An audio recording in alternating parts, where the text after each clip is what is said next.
Sur 100 personnes qui investissent en bourse, seulement 24 sont des femmes. 24, pas la moitié, pas un tiers, 24 sur 100. Et de l'autre côté, 45% des hommes investissent, quasiment le double. Pourtant, ce n'est pas une question de moyens, ce n'est pas une question de salaire, ce n'est pas une question d'intelligence non plus. C'est démontré et je vais vous le prouver dans une minute. Alors pourquoi ? Pourquoi en Suisse comme en France, en 2026, on a encore quasiment 2 fois moins de femmes que d'hommes qui prennent une décision d'investissement ? Pourquoi celles qui le font souvent en silence, en culpabilisant, en s'excusant presque? Parce qu'il y a un syndrome que personne ne nomme et qui coûte sur une vie entière des centaines de milliers de francs aux femmes en Suisse. C'est le syndrome de la bonne élève financière. Et dans cette vidéo, je vais vous le décortiquer en 5 mécanismes, vous montrer combien il coûte vraiment et vous laisser avec quelques questions à laisser remonter. On commence. Vous êtes une femme, vous avez entre 30 et 50 ans, même un peu plus, vous gagnez bien votre vie, disons entre 80 et 140 000 francs par année, selon votre canton, votre secteur, votre métier. Vous épargnez beaucoup, parce que c'est ce qu'on vous a appris à faire, mettre de côté, être prévoyante, être raisonnable. Sur votre compte épargne, il y a entre 50 000 et 180 000 francs, ça dort à 0,3% d'intérêt, vous le savez. Vous savez aussi que l'inflation grignote tout ça en silence. Elle est basse en Suisse. Mais vous n'investissez pas. Ou vous avez essayé une fois et vous avez tout retiré au bout de 6 semaines parce que ça baissait, parce que vous ne dormiez plus la nuit, parce que ça vous semblait pas vous. Et vous vous dites, comme un refrain ancien, je vais m'y mettre bientôt quand j'aurai un peu plus de temps, quand j'aurai mieux compris, quand ce sera le bon moment. Pendant ce temps, votre frère, votre collègue, votre conjoint, qui n'y connaissent statistiquement pas plus que vous, investissent déjà depuis 5 ans, 10 ans. Calmement. Et soyons honnêtes 2 secondes. Moi-même ayant fait de longues études et des passages en gestion de fortune, fonds de private equity et banque privée, j'ai traîné pendant des années sur des décisions personnelles. J'étais donc cette femme-là. Donc s'il y a quelqu'un qui devrait rationnellement y avoir échappé, c'est moi. Et je n'y ai pas échappé non plus. Avant de regarder les chiffres, je veux qu'on prenne un moment pour comprendre pourquoi c'est si grave. Parce qu'on pourrait se dire, en surface, ce n'est jamais dramatique, que les femmes épargnent moins, investissent moins, et alors, chacune fait comme elle veut, c'est un choix. Sauf que ce n'est pas un choix, c'est une conséquence, et cette conséquence, en Suisse en particulier, très lourde. Pour 3 raisons. D'abord, les femmes en Suisse vivent plus longtemps. À la naissance, l'espérance de vie d'une femme est d'environ 85 ans, celle d'un homme 81 ans. 4 années de plus en moyenne. Donc 4 années de plus à financer, sans salaire, à la fin de sa vie. Ensuite, le système suisse à 3 piliers est particulièrement défavorable aux carrières interrompues. Et statistiquement, qui interrompt sa carrière en Suisse ? Les femmes. Pour les enfants, pour un parent malade, pour suivre un conjoint, la déduction de coordination, le seuil d'entrée au 2e pilier, le fonctionnement des cotisations à temps partiel, tout ça défavorise mécaniquement celles qui ne travaillent pas à 100% en continu. Et enfin, 3e raison, en Suisse, une rente AVS de couple marié représente à la retraite environ une rente et demie. Pas 2 rentes, 1,5. Donc si vous divorcez après 50 ans, vous ne récupérez pas mécaniquement la moitié, vous récupérez votre moitié de la rente et demie, c'est-à-dire 3/4 d'une rente individuelle. Et ça, personne ne le sait avant qu'il soit trop tard. Donc le syndrome de la bonne élève n'est pas juste un petit travers psychologique. C'est en Suisse un facteur structurel d'appauvrissement des femmes à la retraite. C'est documenté et personne n'en parle vraiment. Maintenant, regardons les chiffres, parce qu'ils sont vraiment frappants. Premier chiffre, le baromètre AMF 2025, qui interroge plusieurs milliers de personnes chaque année. 24% des femmes déclarent détenir un produit d'investissement, contre 45% des hommes. Quasiment le double pour les hommes. Deuxième chiffre, 51% des femmes disent rejeter totalement le risque financier, contre 31% des hommes. 20 points d'écart, 20.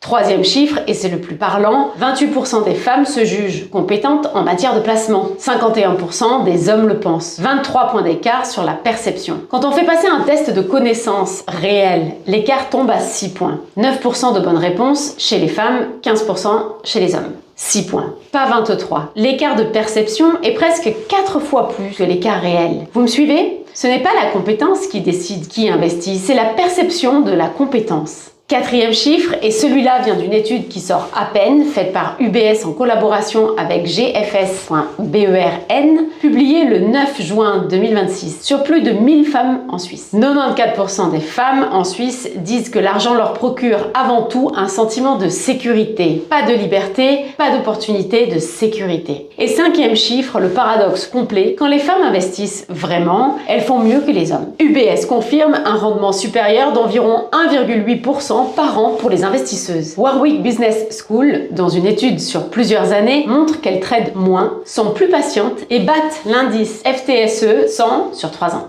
Donc résumons, les femmes savent presque autant, performent mieux quand elles le font et le font 2 fois moins. Pourquoi? Imaginez 2 élèves dans la même classe de finance. L'élève A lève la main, même quand il n'est pas sûr, il propose une réponse approximative, il a tort 1 fois sur 3. Le prof le corrige, il ajuste, il apprend en faisant. L'élève B attend de tout savoir avant de lever la main. Elle prend des notes parfaites, elle révise, elle attend d'être sûre, vraiment sûre. Sur une année entière, l'élève A lèvera la main 200 fois. L'élève B 12 fois. À la fin de l'année, qui a appris le plus? L'élève A. Évidemment. Parce qu'apprendre, c'est essayer, se tromper, ajuster, recommencer. L'élève B a passé l'année à se préparer à un moment qui n'est jamais venu. C'est exactement ce qui se passe en finance. L'élève A, c'est statistiquement votre frère, votre conjoint, votre collègue masculin. L'élève B, c'est statistiquement vous. Pas par défaut de caractère, par éducation, par socialisation, par message reçu 1000 fois entre 5 et 20 ans. Et c'est important de bien comprendre ça. Personne dans votre vie n'a explicitement essayé de vous fabriquer ce syndrome. Ce ne sont pas des méchants, ce ne sont pas des sexistes conscients, c'est plus profond et plus subtil que ça. Ce sont des phrases, des silences, des regards, des compliments, des reproches. Tu es tellement raisonnable,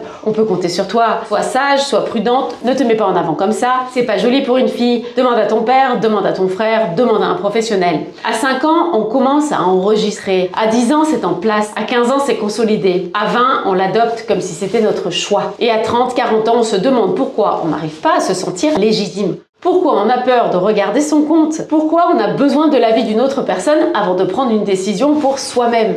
Maintenant, je vais vous décrire les 5 mécanismes du syndrome de la bonne élève, parce qu'il ne se réduit pas à un seul truc. C'est un faisceau, 5 fils qui se nouent ensemble et qui paralysent.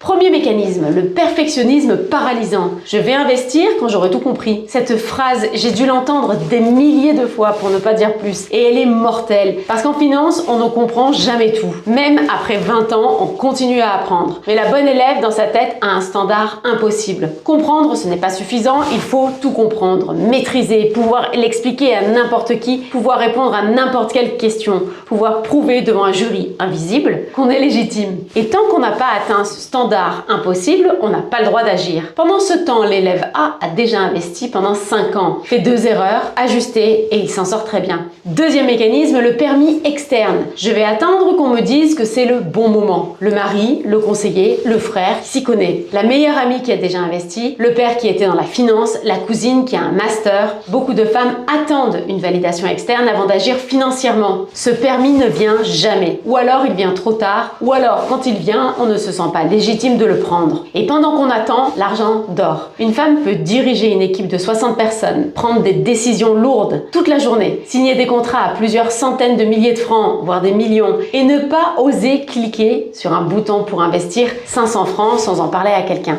Ce n'est pas de la dépendance, c'est plus subtil, c'est une socialisation. On a appris, depuis très petite, que les décisions financières importantes, on les prenait à plusieurs. Donc, on attend. Troisième mécanisme, l'aversion au risque codé. 51% des femmes rejettent totalement le risque, contre 31% des hommes. 20 points d'écart. Cette aversion n'est pas biologique, elle est apprise. Depuis l'enfance, on dit aux petites filles, fais attention. On dit aux petits garçons, essaie. À l'adolescence, on encourage les garçons à prendre des initiatives, à demander, à oser. On encourage les filles à être raisonnables, prévoyantes, prudentes. Résultat, à 30 ans, l'aversion au risque est codée en profondeur. Elle se déguise en sagesse, elle a même un côté noble.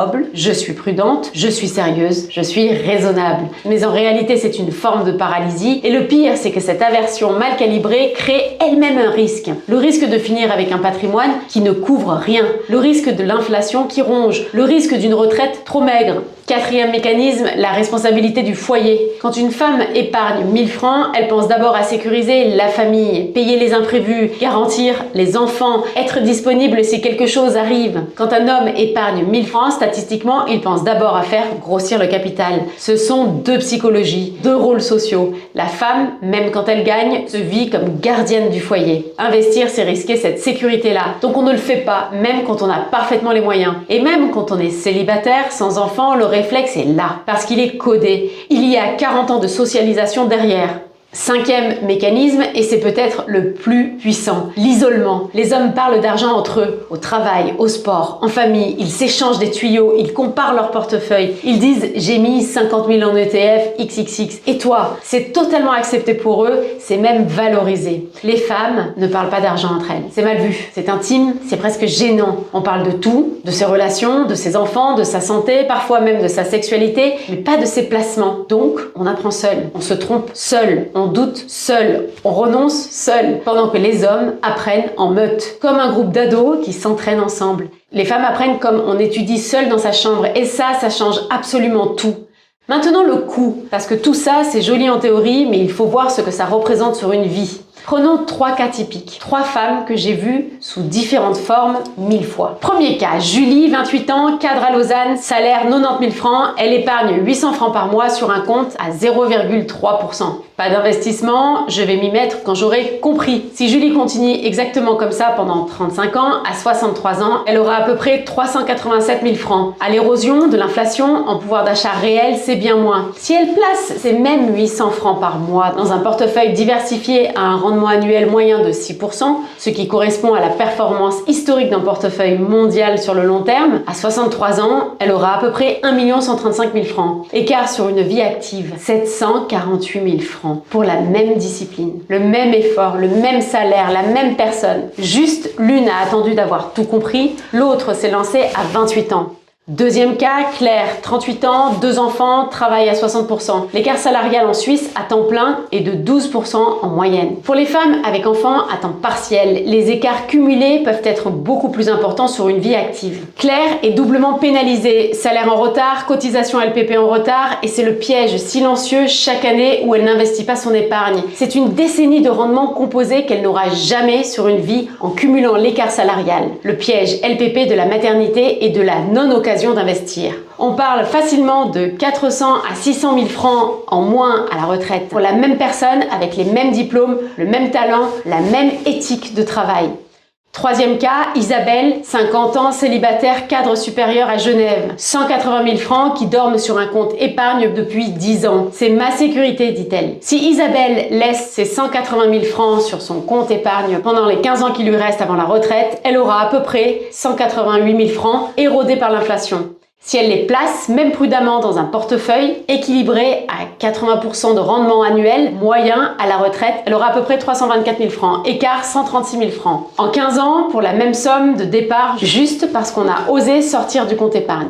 Et maintenant, la vraie question, qu'est-ce qu'on fait avec ça? Je ne vais pas vous donner des solutions, ce n'est pas le sujet de cette vidéo et je ne suis pas là pour vous dire quoi faire. Je vais vous laisser avec des questions. Comme d'habitude, à laisser circuler à votre rythme. Première question. Lequel des 5 mécanismes me parle le plus? Le perfectionnisme, le permis externe, l'aversion au risque codé, la responsabilité du foyer, l'isolement? Pas en théorie, lequel m'a vraiment freiné au moins une fois dans ma vie? Deuxième question. Quand est-ce que j'ai entendu pour la première fois qu'il fallait être raisonnable avec l'argent? Qui me l'a dit? Dans quel contexte? Troisième question, de qui est-ce que j'attends secrètement une permission pour investir, prendre une décision, oser? Et qu'est-ce qui se passe si cette personne ne vient jamais me la donner? Quatrième question, combien de fois dans ma vie ai-je dit à une amie, c'est trop technique pour moi, c'est pas mon truc, je n'y comprends rien? Et est-ce que c'était vrai ou est-ce que c'était une phrase qu'on m'avait appris à dire? Cinquième question, si je n'avais pas peur du regard des autres, qu'est-ce que je ferais avec mes économies aujourd'hui? Je ne vous demande pas de répondre, je vous demande juste de laisser ces questions remonter. Parfois ça prend quelques jours, parfois quelques semaines ou des mois. Parfois ça remonte en faisant la vaisselle, souvent ça remonte avec un peu de colère et c'est sain. Si vous retenez 3 choses, d'abord, vous n'êtes pas moins compétente, vous vous percevez moins compétente. L'écart de perception entre femmes et hommes est presque 4 fois plus grand que l'écart réel de connaissances. Lisez-le bien 4 fois.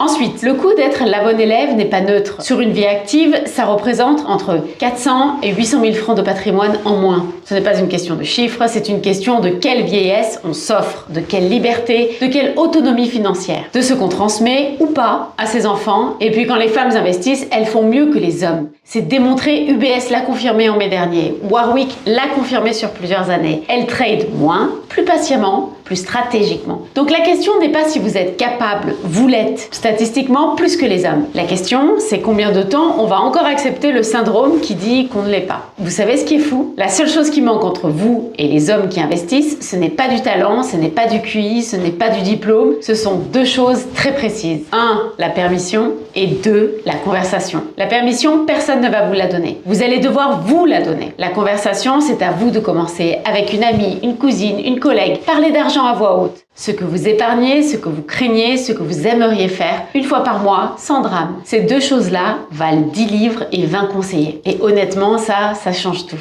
J'explore tout cela bien plus en profondeur dans mon livre 289 francs, un chiffre, une question, toute une histoire. Numéro 1 des ventes sur Amazon pendant plusieurs semaines dans la catégorie littérature francophone en Suisse. Le lien est en description.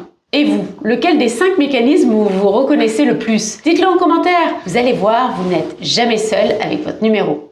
Si cette vidéo vous a remué, partagez-la avec une femme qui en a besoin, une cousine, une amie, une sœur, une fille, une collègue. Et abonnez-vous. Chaque jeudi, un concept financier expliqué simplement et expliqué humainement. Et maintenant que vous avez vu le syndrome, regardez la vidéo précédente sur les 4 croyances que vos parents vous ont transmises sans le vouloir. Parce que c'est souvent là que le syndrome de la bonne élève s'est installé à 8 ou 10 ans. À très vite. Les opinions et points de vue que j'exprime dans cette vidéo sont les miens et ne constituent pas de conseils en investissement ou matière financière. Le contenu est fourni à titre informatif uniquement. Investir comporte des risques, y compris la perte potentielle du capital. Effectuez toujours vos propres recherches avant de prendre une décision d'investissement. Les performances passées ne garantissent pas les résultats futurs.